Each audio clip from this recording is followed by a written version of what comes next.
The Viagra Boys, new one, is really good. Kind of like Tom Waits with a bluesier bar band meets Nick Cave meets Craig Finn. It's a good little slice of like blue collar rough life, or I don't even know what it's about, but it's a really good album. I like it. Yeah, that one right there. Check it out.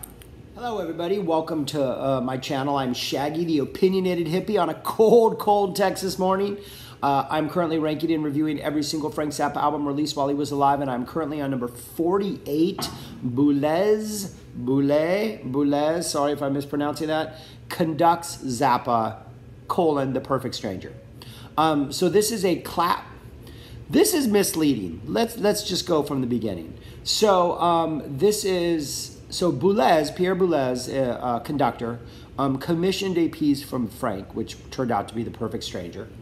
And then he recorded that along with two others, Dupree's Paradise and Naval Aviation and Art.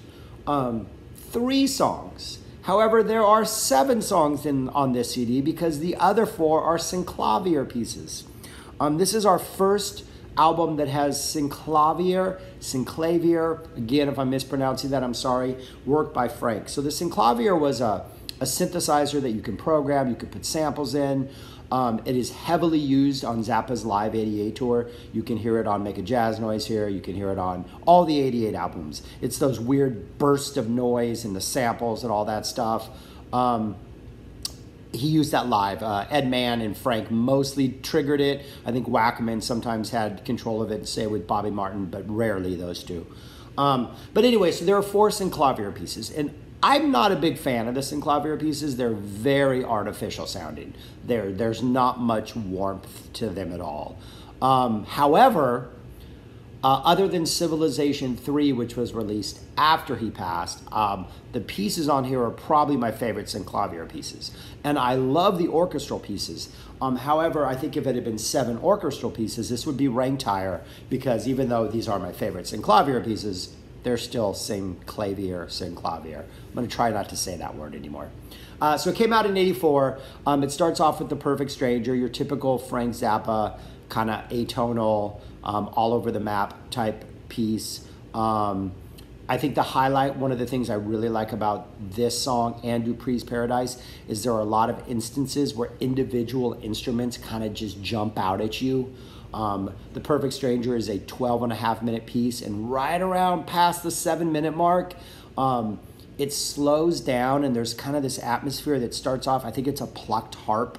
You can hear the harp, you can hear every string plucked, and then it goes into this really sort of very ambient, kind of moody tone for the next 2.5 minutes. Then it goes back to your weird atonal stuff.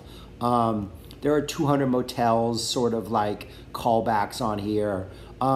It's a pretty interesting piece. I like it. I think the sound is pretty decent. It's got a pretty warm feel to it. I enjoy it. I've really come to like it over the years. That's your first one. And I'm reviewing the CD order. When it was released on vinyl originally, it came in a different order. Frank kind of slightly rearranged the tracks for the CD, so I'm going to go with that order because I think that's the streaming order. They all start off with the first 3 songs, and then it's side 2 where things are flipped. So anyways, so you have the Dupree's, but you have Perfect Stranger. That's followed by Naval Aviation and Art. This is also, you can hear this on Orchestral Favorites, and you can hear this on Leather.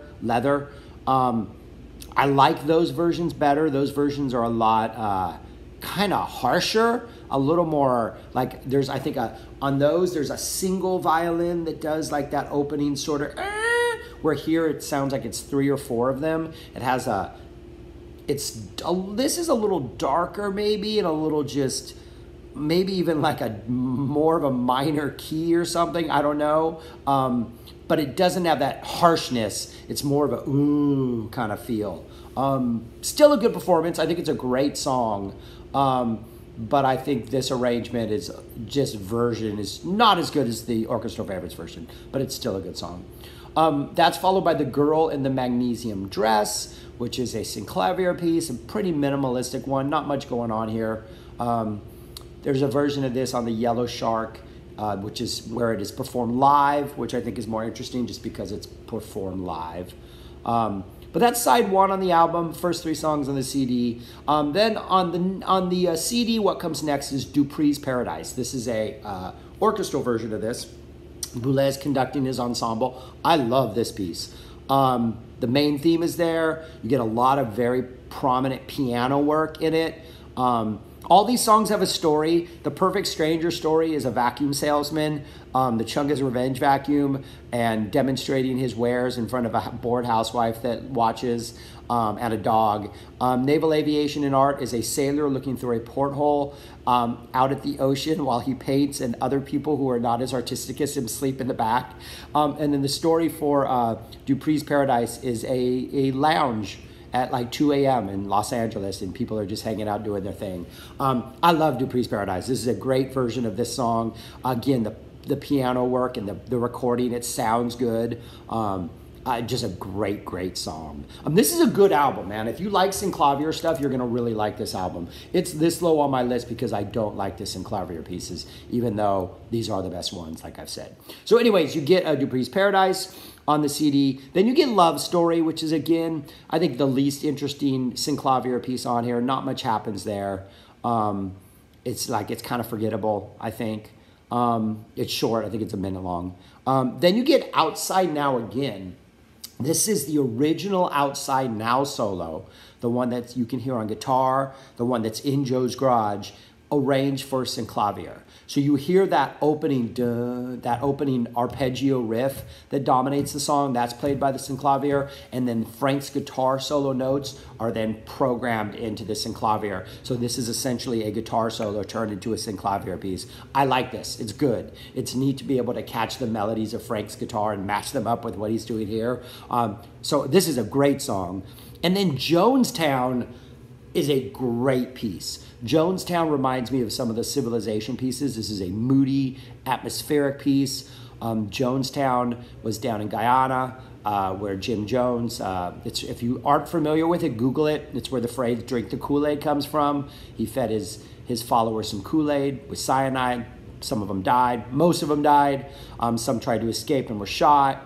Government came in. Yeah, there's documentaries. There's a whole bunch. If you don't know anything about Jonestown, read up on it, then listen to this piece, because I think it does sort of evoke kind of the horrors of it. It's a good piece. So yeah, there's not much to this album. It's short. It's like 38 minutes long. The orchestral pieces are pretty solid. The synclavier pieces are the best of the synclavier work. So if you're going to listen to synclavier, I think Jonestown may be one of Frank's best pieces. Other than Love Story, the other stuff's pretty engaging. But that's it. I don't got much to say about this one. But yeah, check it out. Let me know what you think. Shoot me a comment down below. Subscribe, all that stuff. It's freezing here in San Antonio. I'm going to go drink some coffee. All right, take care. Peace, y'all.